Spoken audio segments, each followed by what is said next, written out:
you've created a model for bringing the human back into human relations, Yeah. based on love, Yeah. LV.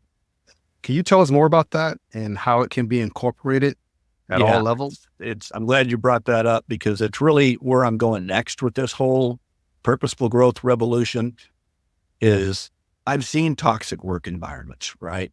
I've seen the great resignation where research that blew me away came from the Sloan School of Management at MIT when they researched 34 million people who left the workforce during COVID globally. Asked a question, simple question, why?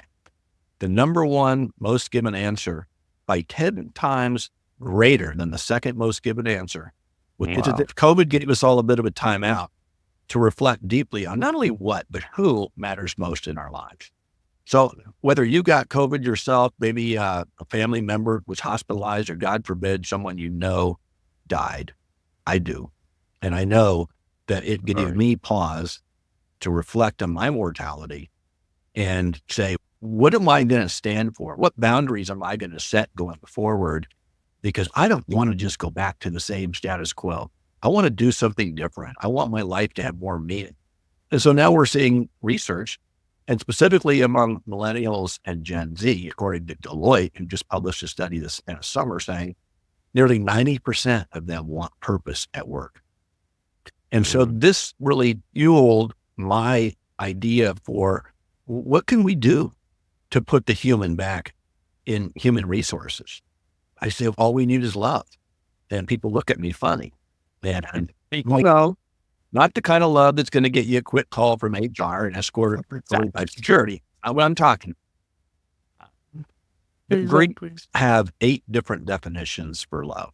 And you probably know that eros is more sexual love, and philos is more, we got the word Philadelphia from philos, which means brotherly love, right? And agape is unconditional love. So what I'm talking about more is the philos, which is this notion of listen, observe, value, and empower.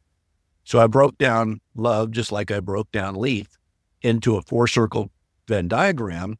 And I went and studied the Gallup State of the Global Workplace studies that come out every year.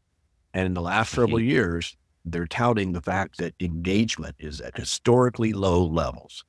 Again, what the kids are calling quiet quitting, right? And now with hybrid and remote workplaces, we don't have the same dynamic at work.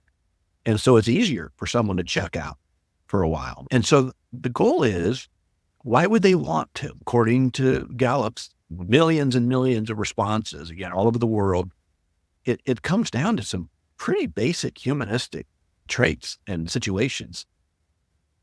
The number 1 through, 6 or 7 reasons why people are lacking engagement, and about 50% at any given time are actively looking to leave their current employer. Yeah. If you are a leader in that organization, how's that going to make you feel?